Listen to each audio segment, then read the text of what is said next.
I never would have thought that this would happen to me. Never. The contents of this disheveled storage unit make up half of Samantha Vernon's life. The other half was left behind after she and her 2 daughters were evicted from their home last month. We couldn't sit there and really pack. I got to put my stuff trash bags? Yep, because I had to put it in trash bags because they wanted me out so fast. Right. You went from living in your place for to 3 years, comfortable, thought I didn't have no worries, till the next day, everything is gone from me. Samantha is far from the only one confronting this nightmare. America is on the verge of an eviction crisis. Nationwide, there are nearly 10 million fewer jobs than there were at the start of the pandemic, and now an estimated 6.7 million renter households currently unable to make rent. The United States is facing the greatest eviction crisis we have ever seen in our country's history. Renters are stretched threadbare. And those most vulnerable to eviction are the least likely to be able to pull themselves out. An ABC News analysis shows during the pandemic, the rate of evictions in majority Black and Latino neighborhoods has been twice as high as in mostly white neighborhoods. Samantha has a good-paying essential job at a post office in Harrisburg, Pennsylvania. She says when her union rep claimed several of her coworkers had tested positive for the virus, she decided to take family leave, reducing her pay by 1/3 in hopes of protecting herself and her girls. You kind of were in the position where you had to choose between the money and your family's safety and your own safety? Yeah. Soon after, she started to fall behind on her rent. My check wasn't that good. I thought I could make it up and give it to them. But you knew at the time that you weren't paying what you owed them, but you figured these are difficult times and I'll be good for it. Right. In September, Samantha received a complaint notice saying she owed about $2,000 in rent.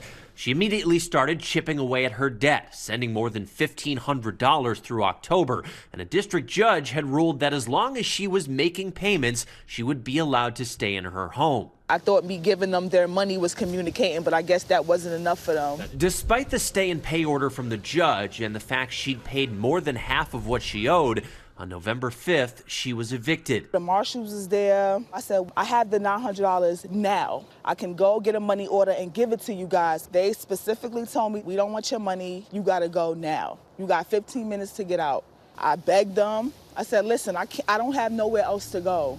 The management company of Samantha's apartment complex tells ABC News in part that it complies with all state and federal landlord-tenant laws and all orders and statutes enacted in response to COVID-19. In this matter, a hearing was held in the landlord-tenant court.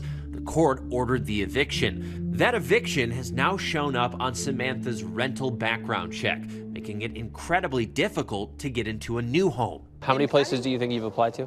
I'm gonna say about 12. 12 of them? Yeah, about 10, 12. And you've been turned out by all of them? All of them. Do they say outright, we've declined because you were evicted? Yeah. So I spent over $200 on application fees and I got denied. Samantha admits she made some mistakes, including missing her court hearing, but even so, she says her eviction should not have been allowed to go forward because this September, the CDC essentially banned them.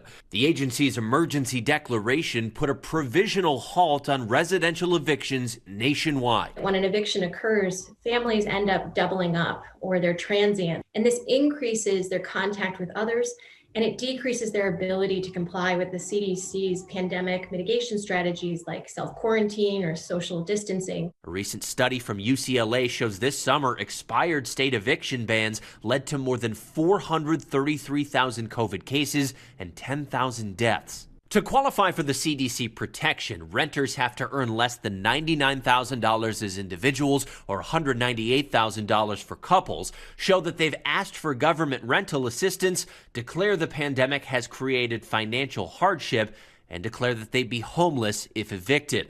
Samantha didn't learn about that CDC protection until it was too late, and she was unable to wage a legal battle. You know, I don't have $500 to pay for a lawyer every day to take them to court. With nowhere else to turn, she ended up moving in here with her sister and her niece, creating the exact situation the CDC has been trying to prevent. My 11-year-old, she's upset. You know, she doesn't have her room anymore, so she likes to be alone right now. She's at that age, and she can't really do it right now. For children, eviction is particularly traumatizing. It ends up resulting in a move to communities with poor performing schools, higher crimes, substandard living environments.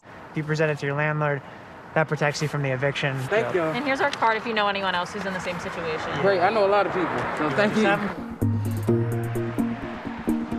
Housing advocate Caleb Kosick sets up outside the district court in Harrisburg. Did you have a hearing with your landlord this morning? Alerting tenants of the CDC order before they go in for their eviction hearings. Yeah. Landlords are not required to inform their tenants that the order even exists. Caleb says some landlords are finding loopholes to get out of honoring it. One of the biggest issues of the CDC order is the clause that states it only covers cases of non-payment of rent. So landlords can say that the lease is expired, the lease is being terminated, there was some violation of the lease, and when they do that, they can then sue for possession. This is the one you want to take. Another issue is that interpretation of the CDC order is left up to judges. In a lot of cases, they side with the landlords almost across the board. The numbers of people we're having to talk to that are just in tragic situations, it's rising week to week. Are you here for the evictions this morning? Once these evictions have been ordered, it's up to law enforcement to carry them out. And for Houston Constable Alan Rosen, that process is crushing. It's the absolute worst part of my job.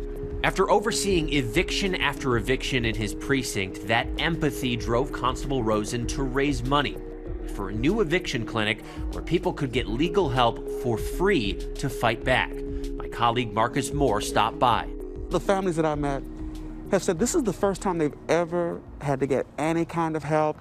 I can't tell you how many landlords that the courts asked the question, has this tenant ever not paid their rent? And they said, no, they've always paid their rent on time. Well, if they pay their rent on time and they've been good tenants, work with them. Melissa Flores is one of those people, a single mother with an 11-year-old daughter who for the first time needs help. I've never been in this situation, never in my life, never. She says as a house cleaner, there just hasn't been work during the pandemic, and now she can't pay her $920 a month rent. I've always made it through everything. Struggle a little, but I've made it. But never this bad. For now, Melissa's received the help she needs. The constable's clinic helped her invoke the CDC order to stave off her eviction. But this is a temporary bandage for a still looming problem, as the CDC order expires December 31st. And do you know what you will do come January? Only God knows. I don't know. To be honest with you, I wouldn't know. I just gotta wait until that day gets here. We have to be fair to the landlords as well from this, because they have mortgage payments to pay, they have property taxes to pay, they have insurance to pay, they have repairs to make. The CDC can't go in and say, we have picked a winner and a loser, and tenants don't have to pay anymore, and landlords have to provide free housing. The CDC just does not have that authority. Caleb Kruckenberg is a lawyer with the New Civil Liberties Alliance. His organization is representing several landlords pro bono in a lawsuit against the CDC order. He says the order is a troubling example of government overreach. We filed this lawsuit to tell the CDC and other agencies that they cannot get away with this kind of behavior. Is it just simply we need to follow the rules no matter what? We need to follow the rules that the Constitution set. The CDC is a public health organization. They're not a housing policy organization. They're not Congress. Are you aware of landlords that are starting that eviction process in hopes that this CDC order will soon expire and then they can move forward? So what we do know is that once the CDC eviction order ends, there will suddenly be a lot of action in housing court across the country. And there very will likely be a wave of eviction lawsuits. Emily Benfer wrote an amicus brief supporting the CDC in Kruckenberg's lawsuit. That case is now on appeal.